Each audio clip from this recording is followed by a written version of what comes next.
Hello friends, welcome back to my YouTube channel Baijnath coaching classes. तो पिछली video में समाकलन से रिलेटेड कुछ क्वेश्चंस पढ़े थे। आज कुछ और क्वेश्चंस हैं इसमें। पहला क्वेश्चन है इसमें एग्जांपल 6 का साइन क्यूब एक्स और कॉस स्क्वायर एक्स, इसका हमें एक्स के रिस्पेक्ट में इंटीग्रेशन ज्ञात करना है। तो देखो, अब इसका इंटीग्रेशन अगर हमको ज्ञात करना है तो कैसे करेंगे। Sine cube x cos square x, ठीक है। अब देखो, इसमें आप डायरेक्टली अगर एक फंक्शन को हम टी मानते हैं, जैसे प्रतिस्थापन मेथड से कर रहे थे, ठीक है, तो डायरेक्टली एक फंक्शन को टी मान रहे थे, दूसरा फंक्शन रिप्लेस नहीं हो रहा है ना। यानी कि इसका अवकलन ना तो ये होता है, ना ही इसका अवकलन ये होता है। टी उसी को तो मानते हैं जिसका हमको अवकलन मिले उसमें, तो ऐसा तो कुछ हमको मिल नहीं रहा है, ठीक है। तो थोड़ा सा इसको सिंपल करेंगे। देखो, इसमें क्या करेंगे, इस साइन क्यूब एक्स को लिख लेंगे साइन स्क्वायर एक्स, और इस कॉस स्क्वायर एक्स को ऐसे लिखेंगे। और देखो, अब इसका एक पावर और बचा ना, उसको अलग से लिख लेंगे साइन एक्स dx। आई बात समझ में। साइन क्यूब एक्स को साइन स्क्वायर एक्स और साइन एक्स में तोड़ दिया। अब देखो, अब क्या करेंगे, इस साइन स्क्वायर एक्स को हम लिख सकते हैं 1 माइनस कॉस स्क्वायर एक्स, ऐसा लिख सकते हैं ना। और कॉस स्क्वायर एक्स हो जाएगा और आ जाएगा साइन एक्स, ठीक है। अब देखो, अब अगर हम किसी फंक्शन को टी मानते हैं तो अब कुछ ना कुछ रिप्लेस हो जाएगा। जैसे हम क्या करेंगे, अब देखो कॉस स्क्वायर एक्स को अगर टी मानते हो तो कॉस स्क्वायर एक्स को अगर टी मानोगे तो कितना हो जाएगा। देखो, इस dx को भी तो रिप्लेस करना है ना। dx क्या है यहाँ पर, को x का अवकल है। क्या है, x का अवकल। x का अवकल मतलब dx, देखो, ठीक है। तो अवकलन नहीं, क्या कर रहा हूँ मैं, अवकल, ठीक है। अब हमें क्या करना है, इसको भी रिप्लेस करना होगा, तो क्या करना है, फिर अवकलन करके ही तो रिप्लेस होगा। dx कब मिलेगा, जब इसका अवकलन करेंगे किसके सापेक्ष, t के सापेक्ष। तो यहाँ से कितना मिलेगा, 2 cos x मिलेगा। cos x का दोबारा करेंगे तो माइनस का sin x मिल रहा है। तो देखो, रिप्लेस क्या हो रहा है, केवल देखो इसमें ध्यान से देखना, sin x और dx तो रिप्लेस हो जा रहा है, लेकिन फिर से क्या आ जा रहा है, cos x का फंक्शन आ रहा है या नहीं आ रहा है, आ रहा है ना। तो फिर यहाँ पर कोई दिक्कत हो जाएगी, क्योंकि cos x है नहीं, cos स्क्वायर x है। तो इसका मतलब हमें क्या करना है, cos स्क्वायर x को t नहीं मानना है। क्या मानेंगे हम, cos x को t मानेंगे। cos x equal to t, ठीक है। अब cos x को अगर t मानेंगे तो क्या मिल जाएगा, देखो, इसका अगर अवकलन करेंगे तो माइनस का sin x dx equal to कितना आ जाएगा, dt आएगा ना।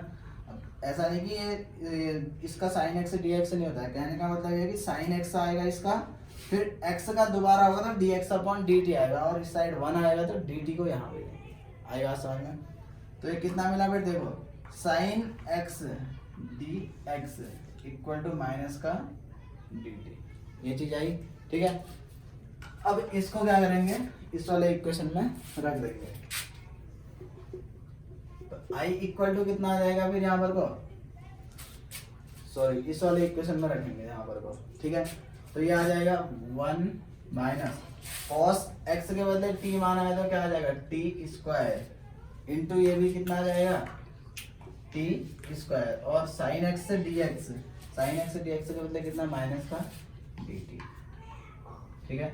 अब इसको सॉल्व करेंगे तो कितना आ जाएगा, इसका मल्टीप्लाई यहाँ हो जाएगा तो ये आ जाएगा टी स्क्वायर, यहाँ आ जाएगा टी की पावर 4 और बाहर माइनस है, और इसका टी के रिस्पेक्ट में इंटीग्रेशन होगा।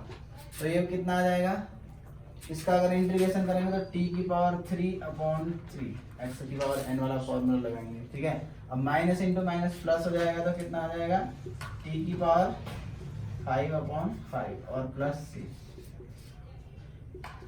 तो क्या मिल जाएगा यहाँ पर को, देखो टी है, टी के बदले क्या माना है, cos x है, तो क्या आ जाएगा माइनस का cos, चलो इस प्लस वाले को पहले लिख लेते हैं, पावर जिसमें 5 है, ठीक है।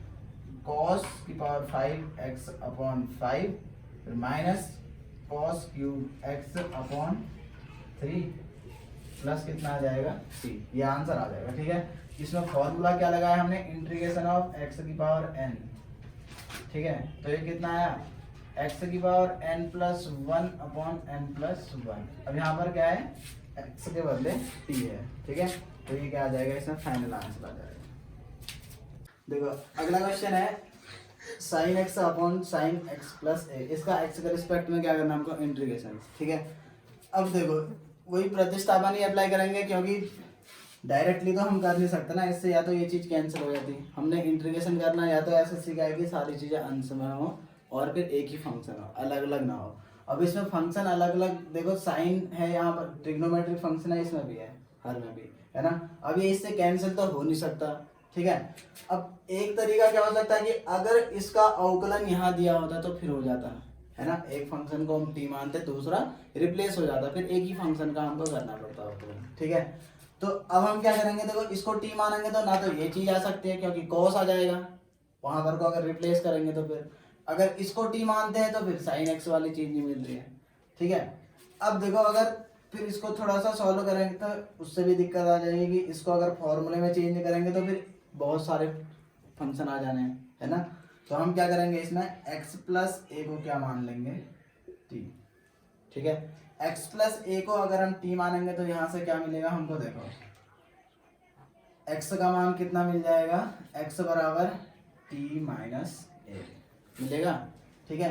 अब और क्या मिल रहा है, यहाँ से ज्यादा रिप्लेस क्या हो रहा है, देखो a का डिफरेंशिएशन तो 0 हो जाएगा, ये कितना आएगा dx इक्वल टू कितना मिल जाएगा हमको, dt आ जाएगा, बस हो गया। यानी कि फंक्शन केवल ये रिप्लेस हो रहा है यहाँ पर हो गया इसमें, ठीक है।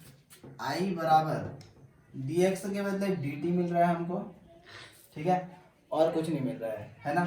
और इसके बदले हमने क्या माना था, t माना था, तो ये t आ गया, ठीक है।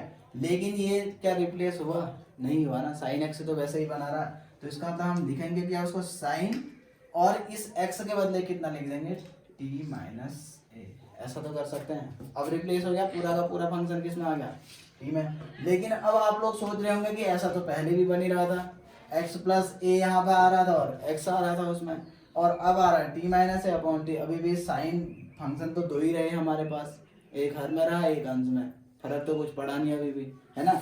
लेकिन देखो अब इसमें हम क्या करेंगे, इसको फॉर्मूले से ओपन कराएंगे, किससे, साइन एक्स माइनस वाई वाले फॉर्मूले से, या साइन ए माइनस बी वाले फॉर्मूले से, ठीक है। फॉर्मूला क्या होता है, साइन ए माइनस बी का ये होता है sign A cos B minus cos A sine B, इस वाले फॉर्मूले से ओपन करेंगे। अब सोच रहे होंगे कि यहाँ पर को साइन ए प्लस बी वाला भी तो लगा सकते थे, है ना। जैसे अगर साइन ए प्लस बी वाला फॉर्मूला इसमें लगा देते तो हर में बहुत सारी चीजें आ जाती है हमारे पास, यही फंक्शन हर में आ जाता, क्या कुछ कैंसिल कर पाते हैं हम, नहीं ना, क्योंकि बीच में तो माइनस साइन आ गया। लेकिन अगर यही चीज अंश में आए तो हम उस चीज को कैंसिल कर सकते हैं। देखो कैसे, i इक्वल टू हम इसके बदले में क्या लिख लेंगे, इंटीग्रेशन ऑफ साइन ए, ठीक है, सॉरी ए के बदले है टी, साइन टी और कॉस ए, है ना। फिर माइनस का कॉस टी साइन ए, अपॉन में कितना आ जाएगा ये, साइन टी, यही तो मिलेगा हमको यहाँ से, ठीक है। अब देखो मैंने क्या कहा, हर में अगर ये चीजें आ जाती तो फिर दिक्कत हो जाती है सॉल्व करने में, क्योंकि माइनस साइन आ जाता है, उनको ना तो हम अलग अलग लिख सकते हैं, लेकिन अंश में अलग लिख सकते हैं ना, इसके बट्टे में इसको अलग, इसके बट्टे में इसको अलग, ऐसा कर सकते हैं कि नहीं कर सकते हैं। तो ये क्या मिल जाएगा, देखो sign T cos A upon sine T, ठीक है। ऐसे ही क्या आ जाएगा, ये कॉस टी साइन ए अपॉन कितना आ जाएगा, साइन टी, यानी कि इसके बट्टे में इसको अलग, इसके बट्टे में इसको अलग, ऐसा हम लिख सकते हैं कि नहीं लिख सकते हैं, ठीक है। अब देखो साइन टी से साइन टी कैंसिल हो जाएगा, है ना, और यहाँ पर को कैंसिल होगा नहीं। तो देखो कॉस ए, अब ये क्या मिला हमारे पास, ए मतलब क्या है, कांस्टेंट है, तो टोटली फंक्शन क्या होगा, कांस्टेंट। अब कांस्टेंट का थोड़ी इंटीग्रेशन करेंगे, होगा क्या, केवल कांस्टेंट का होगा तो टी के रिस्पेक्ट में, यानी कि कितना आ जाएगा, टी आ जाएगा, डी का कितना आएगा, टी। तो ये आ जाएगा कॉस ए और इंटीग्रेशन होगा डी का, ठीक है, माइनस। अब देखो यहाँ पर साइन ए तो बाहर आ जाएगा, है ना, cos T upon sine T कितना आ जाएगा, कॉट टी, ठीक है, कितना आ जाएगा, कॉट टी, यानी कि और ये कितना आ जाएगा, डी टी। आई बात समझ में, cos T upon sine T, यानी कि कॉस थीटा बट्टे साइन थीटा होता है कॉट थीटा, अगर साइन बट्टे कॉस होता तो टेन आ जाता, ठीक है। अब इंटीग्रेशन करेंगे कॉस ए और डी टी का कितना आ जाएगा, टी, ठीक है, माइनस साइन ए, अब देखो कॉट टी का हमको क्या करना है, इंटीग्रेशन करना है, ठीक है। कॉट टी का इंटीग्रेशन मैंने कल ही बता रखा था। कॉट टी का इंटीग्रेशन क्या होता है, लॉग किस में आता है, देखो कॉट टी का एक बार और तरीका बता दे रहा हूँ कि सिंपल तरीके से हम उसका इंटीग्रेशन कैसे करेंगे करके, ठीक है। इजीली है, अगर कभी भूल भी जाएंगे तो फिर सिंपली याद कर सकते हैं। देखो अगर cos x आएगा, ठीक है, मैंने क्या कहा था, इसको क्या लिख देंगे हम, cos x, cot आएगा तो cot x आएगा तो cos x बट्टे sin x, ऐसा लिख सकते हैं, बताया था, ठीक है। अब cos x बट्टे sin आ रहा तो एक फंक्शन को क्या मान लो यहाँ पर को t मान सकते हैं, बताया था ना ऐसा। तो sin x को अगर हम t मानते हैं तो कितना आ जाएगा, cos x dx equal to dt आ जाएगा कि नहीं, cos x dx equal to कितना आ जाएगा dt। तो ये फंक्शन रिप्लेस हो जाएगा 1/t और कितना मिल गया हमको, dt मिला इसमें, तो कितना आया ये log t आया, ठीक है, log t प्लस c, और ये कितना बन गया फिर log t के बदले हमने कितना माना था, sin x, यही बताया था मैंने, ठीक है, कि cot t का कितना आ जाएगा, log sin t आ जाएगा, ठीक है, यही तो बताया था ना। cot x का जो होता है वो कितना था, log sin x, ठीक है, कल वाली वीडियो में ये बताया था। तो इसका इंटीग्रेशन कितना आ जाएगा, ये आ जाएगा log, ठीक है, और sin x से नहीं मतलब t आ जाएगा, ठीक है। तो कभी अगर इस टाइप से अगर हम इंटीग्रेशन भूल जाते हैं तो वो तरीका बता रखा है कि कैसे हम उस इंटीग्रेशन को निकाल सकते हैं करके। कभी कभी होता है कि फॉर्मूले भूल जाते हैं, तो ये अगर हमको तरीका पता है तो हम फॉर्मूला डायरेक्टली निकाल सकते हैं फिर। अब देखो इसको थोड़ा सा और आगे की ओर सॉल्व करते हैं। i इक्वल टू कितना आ जाएगा फिर ये cos a t माइनस, अब देखो t की वैल्यू रख लेते हैं इसमें, ठीक है, t के बदले हमने कितना माना था, x प्लस a, ठीक है, तो कितना आ जाएगा x प्लस a, ठीक है, और माइनस साइन a, ठीक है, क्योंकि a तो इसमें आ ही रहा है, उसको चेंज करने की जरूरत नहीं है यहाँ पर। अब a को चेंज करोगे तो फिर ये क्या बन जाएगा, t माइनस एक्स बन जाएगा, यानी कि t का फंक्शन फिर से मिल जा रहा है, जबकि t हमको चाहिए नहीं ना, आंसर में क्या चाहिए, केवल x का फंक्शन होना चाहिए, या साथ में a हो सकता है क्योंकि a हमको दिया हुआ था शुरू में ही। और ये क्या आ जाएगा फिर log, ये कितना आ जाएगा sin t के बदले कितना है x प्लस a, और एक कांस्टेंट जोड़ लेंगे यहाँ पर को c, ठीक है, ये इसका आ जाएगा फाइनल आंसर। अब देखो थोड़ा सा और इसको अगर सॉल्व करेंगे तो क्या बन जाएगा, ये i इक्वल टू, देखो cos का मल्टीप्लाई इसके साथ भी होगा, cos का इसके साथ भी होगा, ठीक है, ये नहीं कि एंगल का मल्टीप्लाई नहीं कर रहे हैं हम, क्या कर रहे हैं, पूरे फंक्शन का मल्टीप्लाई कर रहे हैं। तो क्या बन जाएगा ये x cos a, ठीक है, और प्लस कितना आ जाएगा ये a cos a। अब यहाँ पर को ये नहीं सोचना है कि cos a भी है, यहाँ पर को भी a है तो a स्क्वायर बनेगा, ये नहीं कहना है। यहाँ पर को जो a है ये क्या कर रहा है, एंगल का काम कर रहा है, ठीक है, ये अचर है कोई। और फिर क्या आ जाएगा माइनस का sine a log sine x plus a, और प्लस कितना आ जाएगा c, ये आ जाएगा इसका फाइनल आंसर। अब कहीं पर को ऐसा भी हो सकता है कि इसमें से ये वाला कांस्टेंट हो गया, ये वाला कांस्टेंट हो गया, तो इनको एक साथ ले रखा होगा, ठीक है, और उसको एक नया कांस्टेंट दे रखा होगा, तो ऐसा भी हम कर सकते हैं, या फिर इतना भी फाइनल आंसर हो गया इसमें। देखो इसका थर्ड क्वेश्चन है, आप 1/1 प्लस 10x, ठीक है। अब देखो इसमें हम t किसको माना पहले तो ये सोच लेते हैं। देखो अगर हम 1 प्लस 10x को t मानते तो 10x का डिफरेंशिएशन जो आ जाएगा वो sec स्क्वायर x आ जाएगा, और sec स्क्वायर वाली चीज हमको इसमें दे नहीं रखी है, ठीक है। तो एक फंक्शन का दूसरे में कोई हमको अवकलज इसमें मिल नहीं रहा है ना। अब केवल 10x को भी नहीं मान सकते हैं, अब इसमें क्या करेंगे, देखो इसको लिखेंगे 1/1 प्लस 10x को हम लिख लेंगे sine x upon cos x, ऐसा लिख सकते हैं, ठीक है। i इक्वल टू कितना आ जाएगा फिर ये, अब इसको भिन्न के जोड़ की तरह सॉल्व करेंगे तो कितना बन जाएगा, इसका मल्टीप्लाई यहाँ हो जाएगा, तो cos x plus sine x upon cos x, ठीक है, और dx आ जाएगा ये।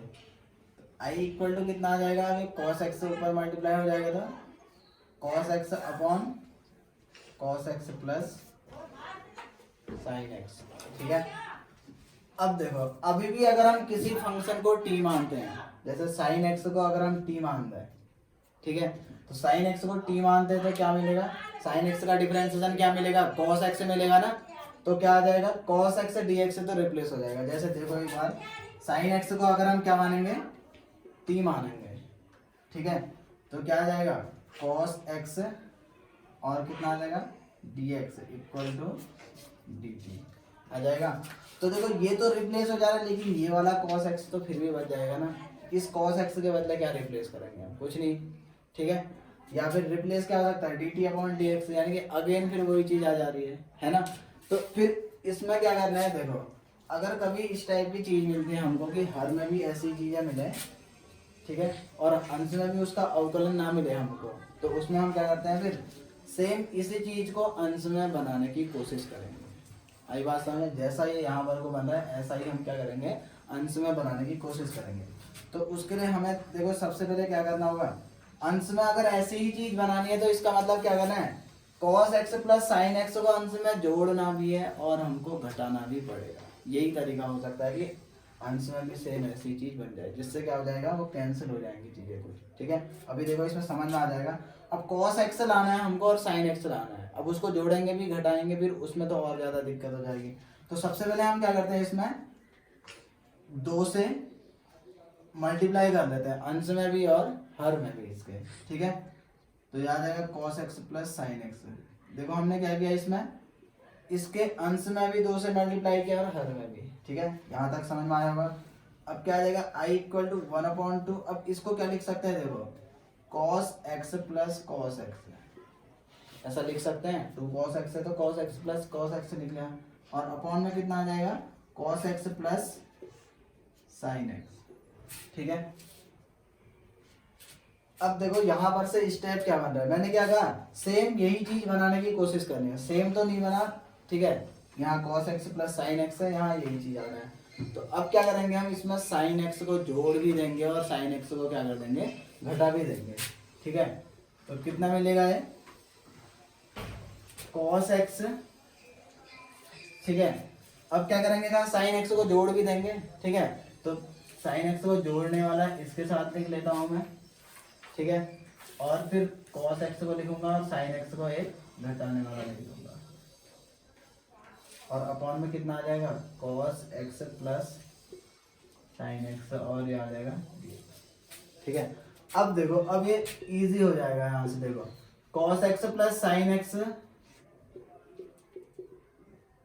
इसके बट्टे में इसको हम अलग लिख सकते हैं ना, ऐसे cos x plus sin x लिख सकते हैं कि नहीं, इतने के बट्टे में इसको अलग, इतने के बट्टे में इसको अलग, ऐसा भी लिख सकते हैं, या फिर केवल इसी के बट्टे में इसको, केवल इसी के बट्टे में, ऐसे भी लिख सकते हैं। उससे कोई फायदा होना है नहीं हमारे पास, तो केवल अभी इनके बट्टे में लिख लेते हैं, cos x minus sin x upon में कितना आ जाएगा cos x plus sin x, ठीक है। अब देखो यहाँ से क्या मिल जाएगा हमको, ये 1/2। अब इंटीग्रेशन भी इनका अलग अलग कर देंगे, ठीक है, इससे ये चीज कैंसिल हो गई, ठीक है, और बचेगा कितना हमारे पास, केवल dx बचेगा, ठीक है, dx, इसका इंटीग्रेशन अलग कर देंगे, और प्लस कितना आ जाएगा, देखो अब ये आ जाएगा 1/2, क्योंकि इसका मल्टीप्लाई इसके साथ भी होगा, और ये कितना आ जाएगा cos x minus sin x upon cos x plus sin x। अब देखो अब फिर से वही चीज मिल गया कि हर में भी फंक्शन और अंश में भी फंक्शन आ रहा है ना। तो इस कंडीशन पे हम क्या करते हैं, एक चीज को रिप्लेस करके दूसरी चीज लाने की कोशिश करते हैं, ठीक है। यानी कि हर वाले का कोशिश यही करनी होती है कि जो चीज हर में है उसका अवकलन हमको कहाँ मिल जाए, अंश में मिल जाए, हर बार यही कोशिश करनी है, ठीक है। तो इसमें तो हम ऐसी चीज कर नहीं पा रहे हैं, ठीक है, तब हमने इसको चेंज किया यहाँ पर को। तो कोशिश यही करनी है कि हर वाले का अवकलन कहाँ मिले हमको, अंश में, ठीक है। तो देखो अब cos x का अगर हम क्या करेंगे, डिफरेंशिएशन करेंगे, माइनस साइन एक्स मिलेगा, साइन एक्स का करेंगे cos x, तो मिल रहा है या नहीं मिल रहा है हमको, हर वाले का अवकलन हमको कहाँ मिल जा रहा है, अंश में मिल जा रहा है, और इसमें कुछ चेंज करने की जरूरत नहीं है, ठीक है। तो इसको थोड़ी देर के लिए ऐसा मान लो, देखो i equal to i1 plus i2 मान सकते हैं ऐसा। ये आई हो गया पूरा टोटल इंटीग्रेशन, इसको इस पार्ट को कह दिया मैंने I1 और इस पार्ट को कह दिया I2, ठीक है। तो पहले I1 वाले को सॉल्व करते हैं, तो I1 वाले को सॉल्व करेंगे तो कितना आएगा 1/2 dx, और ये कितना बन जाएगा फिर 1/2 dx का अगर हम इंटीग्रेशन करेंगे तो कितना आ जाएगा x आएगा, ठीक है। और एक कांस्टेंट आ जाएगा जिसको हम कह लेंगे C1। तो ये सॉल्व करके कितना आ जाएगा 1/2, ठीक है, x, या सीधे x/2 लिख देते हैं, x/2 प्लस C1/2, ये तो मिला हमारे पास I1, ठीक है। ये फाइनल रिजल्ट बाद में रखेंगे, इसमें आई बात समझ में। इक्वेशन 1 मान लेंगे इसको मान लेंगे 2। अब देखो, अब इस वाले को सॉल्व करते हैं, इसको हम क्या कह लेंगे, इसको कहेंगे I2, ठीक है। तो I2 इक्वल टू कितना आ जाएगा फिर 1/2 cos x minus sine x upon cos x plus sine x। अब देखो इस वाले ही पार्ट में हम सॉल्व करेंगे, ठीक है। हर वाले से हमें क्या लाना होता है, अंश वाली चीज लानी होती है, रिप्लेस जब हम करते हैं तो यही चीज ध्यान में रखना है, जब हर और अंश में दोनों में क्या होते हैं फंक्शन बने रहते हैं, उस कंडीशन पे यही चीज ध्यान में रखनी है, ठीक है। तो देखो इसमें क्या मानेंगे हम, माना I2 में cos x plus sine x equal to कितना मान लिया हमने t। तो इसका अवकलन करेंगे तो कितना आ जाएगा cos x का माइनस साइन x का कितना आ जाएगा cos x, ठीक है। और फिर x का इसमें भी दोबारा होगा dx/dt, यहाँ भी आएगा ना। तो ऐसे अगर हम बाहर कॉमन ले लेंगे तो dx/dt मिलेगा ये, और ये कितना आ जाएगा 1 आएगा कि नहीं, इसका t के सापेक्ष है, तो dt को अगर यहाँ भेज देंगे तो कितना आ जाएगा ये dt आ जाएगा। तो कभी भी डायरेक्टली कर लेना, बस इनका अवकलन कर लो और बाहर dx लिख दो, इस साइड dt लिख दो बस, ठीक है। आई बात समझ में। अब देखो ये चीज क्या मिली, इसको थोड़ा सा और सॉल्व करते तो माइनस का साइन x को बाद में लिख लेते हैं, इसमें cos x को पहले लिख लेते हैं, ठीक है। dx equal to dt। अब देखो ये रिप्लेस हो गया या नहीं हो गया, cos x minus sine x dx के बदले कितना आ गया dt, और इतने के बदले में क्या लिखेंगे हम यहाँ पर को क्या मान रहे t, ठीक है। तो क्या आ जाएगा फिर, इसलिए I2 इक्वल टू 1/2 और कितना आ जाएगा 1/t dt। आई बात समझ में। इसके बदले t आ गया और इसके बदले में कितना आ गया dt आ गया, ठीक है। तो I इक्वल टू कितना आ जाएगा 1/2, और इसका इंटीग्रेशन अगर हम करेंगे तो ये 1/t किसका होता है log t का डिफरेंशिएशन होता है, तो log t इसका इंटीग्रेशन आ जाएगा, और एक कांस्टेंट आ जाएगा कितना इसमें C2 मान लेंगे हम उसको, ठीक है। तो क्या आ जाएगा देखो, इसको अगर हम सॉल्व करते हैं तो कितना मिलेगा I इक्वल टू 1/2, ठीक है, log। अब देखो t को चेंज कर लेंगे यहाँ पर को, क्योंकि फंक्शन पूरा x का है, तो t के बदले में हमने कितना रखा था इसमें वैल्यू, t के बदले में हमने वैल्यू रखी थी इसमें cos x, ठीक है। 1/2 का मल्टीप्लाई इसके साथ भी कर लेंगे, इसके साथ भी कर लेंगे, ठीक है। तो t के बदले कितना रखा था हमने cos x plus sine x, और फिर क्या है प्लस का C2, तो C2 और अपॉन में कितना आएगा 2 भी तो आएगा ना, ठीक है, C2/2। तो ये आया हमारे पास I2 की वैल्यू आई। अब देखो हमें क्या निकालना है, टोटल रिजल्ट यही तो निकालना है I, ठीक है। तो इसलिए क्या करेंगे अब समीकरण 1 से, तो इस समीकरण 1 में क्या रखेंगे, इस I1 का मान समीकरण 2 से, और ये समीकरण 3 हो गया, यहाँ से भी क्या करेंगे इसमें मान रख देंगे। तो I बराबर कितना आ जाएगा I1 कितना आ जाएगा, देखो I1 है हमारे पास x/2